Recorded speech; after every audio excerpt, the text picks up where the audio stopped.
Hello everybody, welcome back to Newcastle Fans TV. It's the last home game of the season and it's finished here. Newcastle United 1, Brighton Hove Albion 1, and this is the last word. And we are back here at St James's Park for the last time for season 2023-2024. We've got Carl, we've got Lee, we've got Sam, and you've got myself as well. So you've got a magnificent four, an almost easy work if you like. 4 stallions. Force and easy. Exactly. Force and easy. Carl, team news. No Wilson. Anderson came back in. Bench is a little bit stronger with the return of Kieran Trippier. How did you make it? Yeah, I think it was what I expected, to be honest. I thought we'd come into this game looking really strong. I'm happy with the lineup. Yeah, it's what I expected, to be fair. That's about it. Were you, Lee, thinking, no, Callum Wilson, even if he was on the bench, it would have been some sort of good news? There's people twisting, we may as well get rid of him around us. But look, when he's fit, he just play it. And maybe just precaution, because can he play 3 games in a week? He probably can't. But if he comes off the bench or he starts and scores on midweek, we're all singing his praises again. So I think it's just precaution. It's the same as Trippier. He only played, the last 5 minutes of injury time? That was it. It's just precaution. Just be careful with the elder players. But apart from that, because of that Wilson coming out, someone had to come in. It was Ellie Anderson. But apart from that, the rest picked aside. But a really, really strong bench, which is great. Sam, Newcastle actually started well. Brighton. We know what Brighton are all about. They're a good team, good outfit. But Newcastle actually started pretty bright for the first 5-10 minutes, and you felt that there was a bit of determination, a bit of confidence going into this game. Obviously, the wins against Sheffield United and Burnley, but it was Brighton that took the lead, and it was a bit of a mess of a goal, wasn't it? Yeah, it was. But before then, we did make a good start, and that's something that's been looked at, because the past few games, our start to the game has been appalling.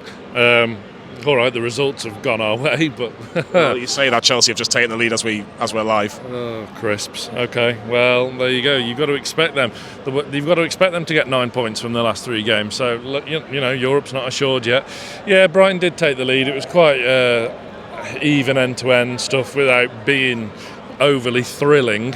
Neither keeper was overly worked throughout the game, to be fair.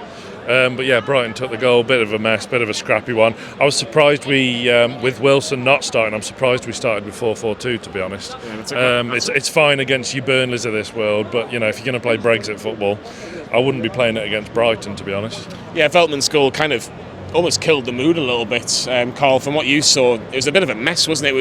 We just didn't seem to get on top of what Brighton were doing in terms of another set piece, another defensive error, and it was kind of like a scramble over the line, wasn't it? Yeah, I appreciate Sam's point. I just felt it was against the run of play a little bit, to be fair. It wasn't an overly divisive game, and in the end it was probably a fair result, but I thought we looked the more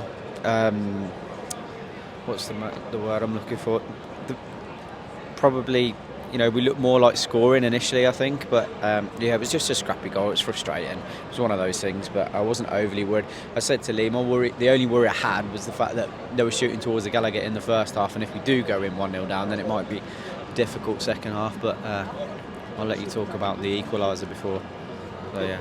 Yeah, we'll touch about the equaliser in a second, but it was a good response from Newcastle. Lee, I thought it kind of reacted without really testing the goalkeeper. Jacob Murphy had a shot which was saved well by Verbruggen, who was time wasting all game, and the referee just decided to allow it and not get himself booked, which I just thought was really, really nice of the referee.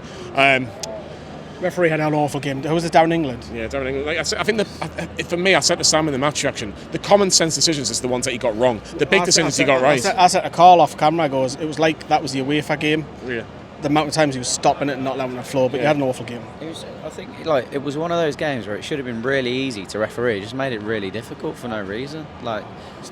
Far too stop-start, like Lee mentioned, and like you just said, it's just the really easy decisions. He just absolutely shafted himself.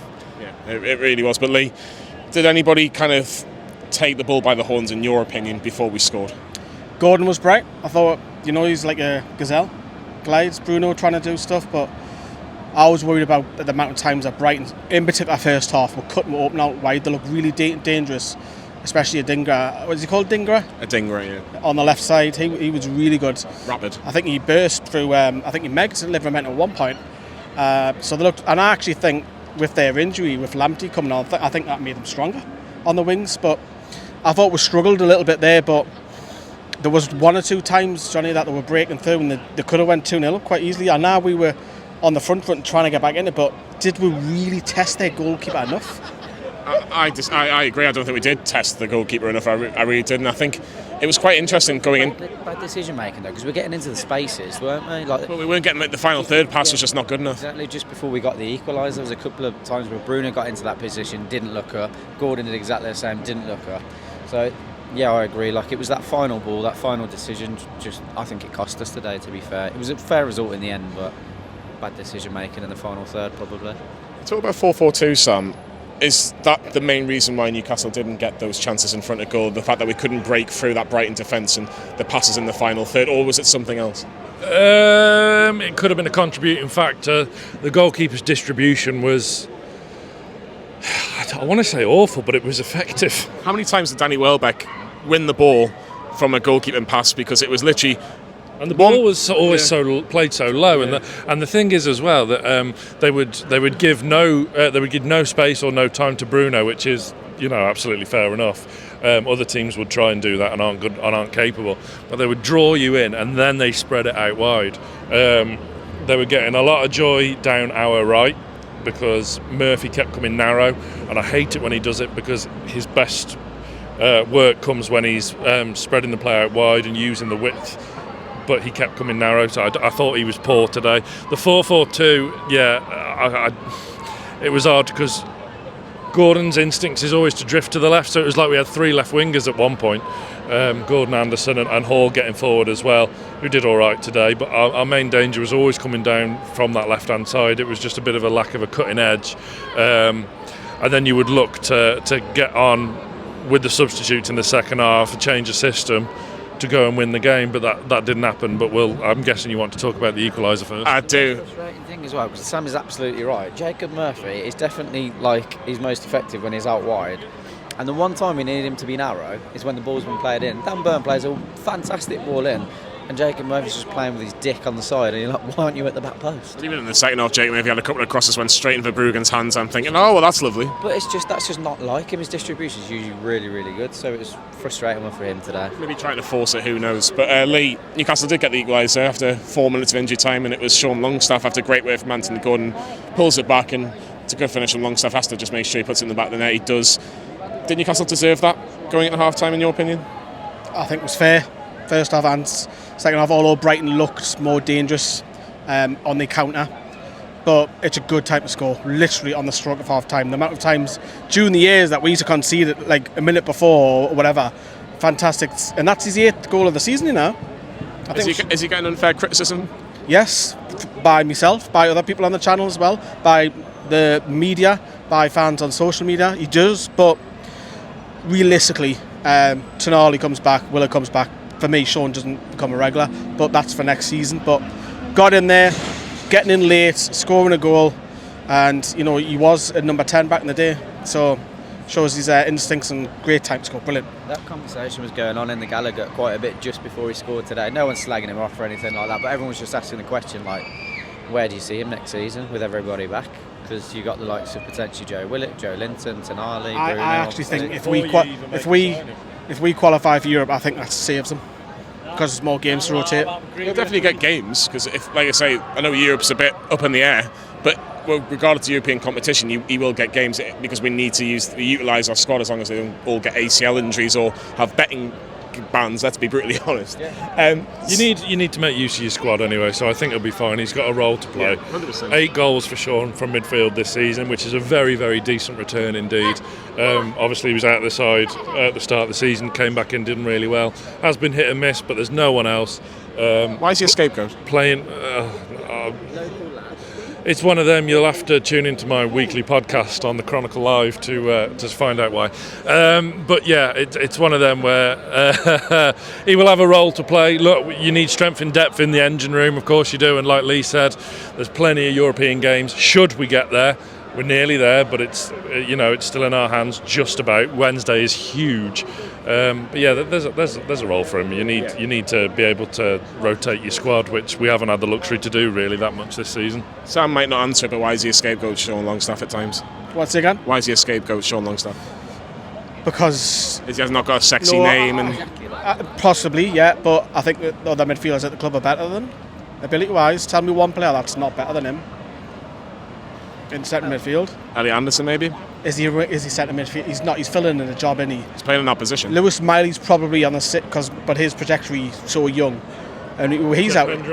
Jeff Hendrick. He's still in the club. Still at the club, Jeff Hendrick. For another 4 weeks, maybe. Yeah, but that'll be it. But I think it'll be. Look, I don't want to make it all about Sean Longstaff because it's a positive. He scored today. I think he will be at the club. He will be used next season. Should we qualify for Europe, he'll get more game time. But if everybody's fit, I'm saying that he becomes more or less fourth or fifth choice. Very, very interesting. Second half started, Carl, and no keeper was really tested. Brighton looked more dangerous going. I don't remember anything happening. I looked up and it was the 80th minute. I was like, for fuck's sake. You couldn't even see. Honestly, I don't know where that half had went. I think the first thing that everybody kind of noticed is what substitutions is Eddie Howe going to make. Jacob Murphy comes off. I think that was understandable. Sean Longstaff came off just to get Joe Linton on the pitch a little bit, and I think that was needed because we needed a bit more legs. But Alexander Isak coming off. I know Alexander Isak. That's the big one. It is the big one. I don't think he did a lot wrong, but I don't think he could get involved in the game. And I think Eddie Howe was almost saying, well, if he's not getting involved, I can push Gordon in the middle. But you're talking about a 20-goal a season striker by the look of it, and on his 50th appearance in the Premier League for Newcastle. For me, that was the wrong decision, regardless of if he was making an impact in the game, because he's our best striker and our best chance to get a goal. I was surprised by it. Me and the lad sat next to us. He'd turned around because I couldn't actually see who had gone off at first. And I looked, I was like, "Where's Isak?" I just didn't understand that decision at all. I mean, if I'm being really, was it wrong?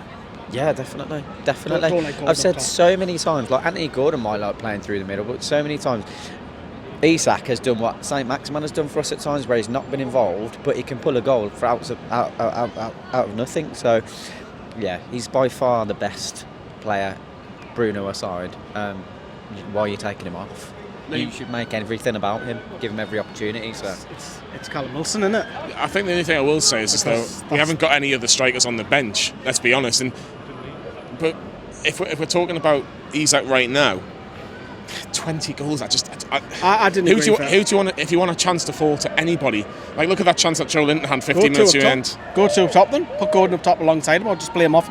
Was it Miggy that just played it off the left of his boot as well when it ended up being offside? Like, yeah. If that falls to Isak, you know he's scoring. Like he's at least going at goal anyway. So I think it's not a myth that we need a third choice striker, and whether that third striker becomes second choice and Wilson drops to third because he needs to be managed, doesn't he? But Wilson scores goals, but it's the same question we say over and over again.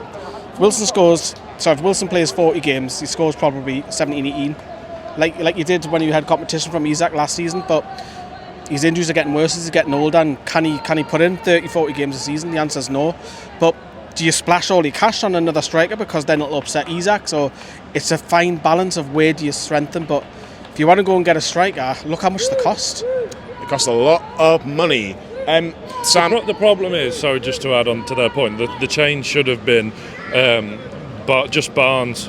Should have just been a formational change, because that was the question I was going to ask you. Well, no, Isak should have stayed up the middle. You could have put Gordon to the right and then had Barnes off the left. There was no need to bring Almiron on.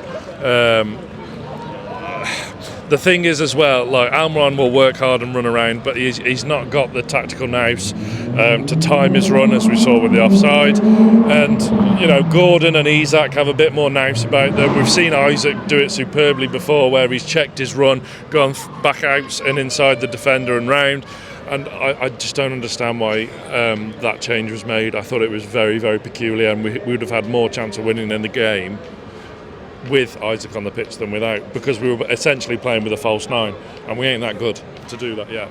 Meggy, I think Isak's in that E-car over there. Possibly, maybe. Is he the man in the car? Who knows? Just to balance, I don't think Barnes was any better or any worse than Miggy Almiron today, I have to be honest. No, he wasn't. It was just one of those games. But it did end up finishing Newcastle United 1, Brighton Hove Albion 1. Eddie Howe, probably a little bit disappointed. He got a lovely round of applause just for the general effort this season, and that was rightly so. But let's get his thoughts on this afternoon's game. Tough game. We knew it would be. Brighton are always a difficult opponent. I thought I was reasonably pleased with the performance. I don't think we hit the heights we needed to win it. I thought if any team was going to do that in the second half, it was probably going to be us, but it was nip and tuck. I thought Brighton more than played their part in the game. Yeah, poor goal from us. I think, yeah, you're right. I thought we did start well. We were on the front foot. We were progressive and looking to score, and out of nothing, they've taken the lead, and they're a difficult team once they take the lead to pin down and to try and build pressure against. But I thought we did in both halves. Just disappointed really with our product around the box. I thought for all the good ball we had and good moments, probably there wasn't enough clear-cut chances from that. Well, I think without a doubt the scene, the environment created by the supporters. I think today again, I mean, incredible. Even when Brighton scored, the initial reaction from the supporters was to get right behind the team. I thought they generated really good pressure for us, the crowd, and we just couldn't force that winning goal in. But over the season, just incredible, loyal, loud support, and this made this place really difficult to play. Some big questions, because there's a lot of players that may have played their last games for Newcastle at St James's Park. Carl, I'll start with an easy one. Is that Paul Dummett's last game for Newcastle at St James's Park? No, he's going to be here for fucking until he's 90 years. I don't know. I was looking around at the end. I stayed for as long as possible, just looking. I don't know. I really don't. With this club, signing people and giving them 1 year extensions and 2 year extensions, and people that you'd expect to be off the wage bill years ago, I honestly don't know. I'm not going to talk about Matt Ritchie, Loris Karius, X, Y and Z. I'm going to talk about the big boys. He's got some deliveries to do, and he's haulage. I've got my eyes on the Wasp. With his HGV licence, he'll be delivering up and down the country. He's going to be driving the coach, isn't he? Yeah. We'll keep an eye on the Wasp, because I know you don't like Wasps. I'll Imagine Matt Ritchie as your coach driver. I think that'd be class. Fucking terrifying. Absolutely terrifying. If there was a traffic jam, right lads, we're going through this. We're not waiting, we're going fucking through it. On the passenger seat, fucking living life, wouldn't it? Right, we're going to try and multitask. We're going to keep an eye on that Wasp. It's flew over there, so we're all right. Is that Bruno Guimaraes' last Newcastle game at St James's Park in the Premier League? Nah, I think he'll give it another year. Said this already. I think he'll give it 1 more year. If we don't qualify for the Champions League, I think that's him off. I wouldn't be too surprised that'll be Isak as well in 12 months' time. If we don't qualify for the Champions League. Carl, They want to win things. Yeah. We aren't a club that win things, let's be honest. We're not. We're trying to get there, but we're not. Carl, was that Alexander Isak's last game at Newcastle United at St James's Park? No, definitely not. However, if Lee's right and they were to leave in the next 12, 18 months, then the project isn't working, is it? Or people aren't buying into it, because those are the two people that you need to be absolutely building this team around. So if we're to believe that we're pushing on and that they're going to be investing everything they can to make us a super club, I'd expect them both to be staying for the next 5 years. Whether that happens or not, I don't know. You know, does Bruno really want to go to Arsenal? Really? Is it that much of a step up? Battling for the Premier League, but bottling it every season? Every season? Because they do. If Man City come in for either of them, I can understand that. If Real Madrid come in for either of them, I can understand that. But I honestly can't see them just going off to another Premier League club right now when they've got this huge project on the go. Callum Wilson wasn't involved, but will we still Callum Wilson in a Newcastle United shirt next season at St James's Park? Probably, yeah. I mean, he's 32. You're not going to get a good fee for him. So I think he will stay and be in and around the squad, and he'll come in handy if we were in Europa League, Europa Conference. He will come in handy. Just to add on Carl's point, who can realistically afford Alexander Isak? Man City. They would still have to sell. Real Madrid. They're getting Mbappe on a free, aren't they? So Arsenal. They would need to sell. Arsenal's apparent bid is 70 million, Gabriel Jesus. Do you think we're going to accept that? Genuinely, not a chance. They might need to double it. If they double it, then maybe it's a conversation. Arsenal would need to sell a player to afford. Isaac's not going for less than 100 million. He was bought for 63, and we would have to make a handsome profit on him to even consider letting him go. It would solve a lot of PSR issues, of course it would, but it's not the point. It would cost more to replace him, unless you go out and go and get an Osimhen. There's no one really else that can go and lead our line for where we want to be. So I think the biggest kind of one from the main players is Bruno. So everyone knows that set price and its value. Do you think anyone will go in for it? Yes, I know it's got to be in June, which I want to just bury myself away for the month of June, because I just can't cope with the constant speculation. I hope to God he stays. But 100 million for a player of his quality nowadays is cheap. It's the release clause. I felt it at the time when he signed this new deal. The release clause was too low. Yes, it's very clever. What did Casado get bought for? Yeah, exactly. 115. Enzo Fernandez, 115, something like that. It's one of them where, you know, it's value for money for a club. That's the one that worries me deep down the most. But look, we'll see, and hopefully he stays, because you have to build your team. We've got a good potential spine of the team, with Botman when he's back, with Bruno, with Isak, Gordon as well, playing phenomenal football at the moment. So hopefully that can be improved on. But we're going to have to box clever. Hopefully we can get. Lloyd Kelly would be Paul Dummett's replacement, wouldn't it? Let's be honest. He wouldn't be a starter, and I think Tosin would be a great deal. So look, we'll have to box clever. Hopefully one marquee signing can come through the door in a kind of sexy position. Yeah. Just the last point from me is the amount of big commercial deals and partnerships that they're bringing in at the moment looks like another avenue for them to alleviate any PSR issues in terms of having to sell a player. We might not go out and buy somebody, but everything that they're doing at the moment looks to me that they're doing that to keep the likes of Isak and Bruno and not be forced into selling them.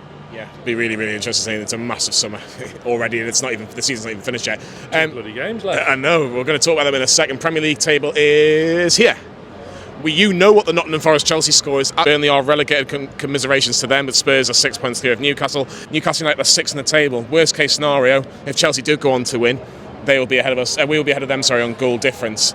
With the way that Brighton played, and the way that Newcastle played, and the way that Manchester United have still got to play, Newcastle should fancy themselves against Manchester United, and you would fancy Brighton to potentially nick something off Chelsea, maybe even win it at the Amex.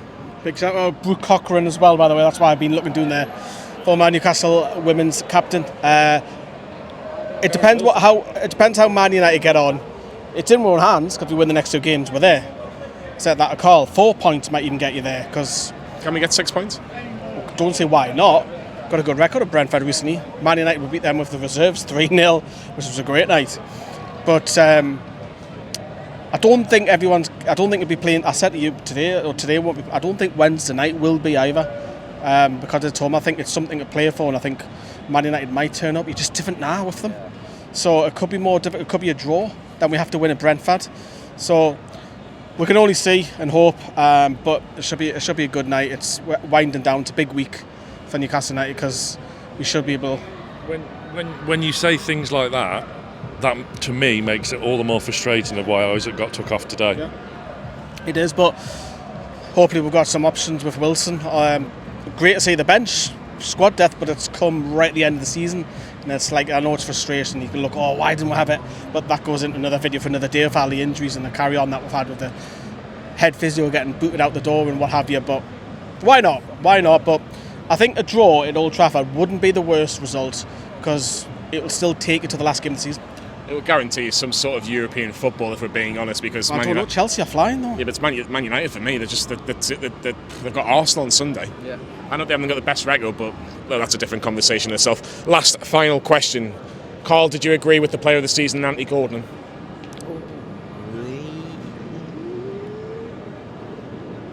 Yes, very, very marginally. It would have been Bruno otherwise for me. Isak's been brilliant for 20 goals, but it's really difficult to pull away from what Bruno does. He doesn't put in like glamorous performances every week, but he absolutely pulls the strings week in, week out. He's unbelievable. But Anthony Gordon, from watching the overlap as well, what he's done off the pitch to try and excel himself, deserves it, I think, definitely. Agree, disagree? And I'm talking, like Carl said, margins. The top 3. Fabian Schär as well, credit to him because he's been the best defender at the club, but those 4 players for me over consistency are the standout 4, and then you've got a clutch and maybe 1 or 2 grades underneath, but those 4 you could, I think it's the forwards that everyone will pick because no one wants to go for the defender, really, do they? So not often you see a defender win player of the year. Colaccini did it one year, didn't he? Made the team of the year in the Premier League, but Gordon, then it's so tight between the top, Gordon, Isak and Bruno, but I'm not against that. I think it's a good decision. I think it's the right decision as well. It's a different question to you, Sam, because 2 years ago you would say Alexander Isak would be perfect for Newcastle United right now. A year ago you said Sandro Tonali would be someone that we could really do with in our midfield at Newcastle United. Who is the player that you would like to see in Newcastle starting 11 next season? Well, I've mentioned him before a couple of times. The one for me is Taka Kubo from Sociedad, right winger, which for me is the priority in this summer. I think he would fit perfectly in the Premier League. If you've watched your Champions League this season, you'll be familiar with him. How old is he? How old is he? Early 20s. So there's enough room there for Eddie to work with, is what I'm getting. Yeah, no. All my players that I look at kind of fit the mould which the club have been buying. And we'll find out actually whether Dan Ashworth has been spying on me. Because if he goes to fucking Man Genuinely, if we sign him, right, like, you have to come clean about who your fucking relationships with, surely. I've got a lot of spare time on my hands, even though I haven't.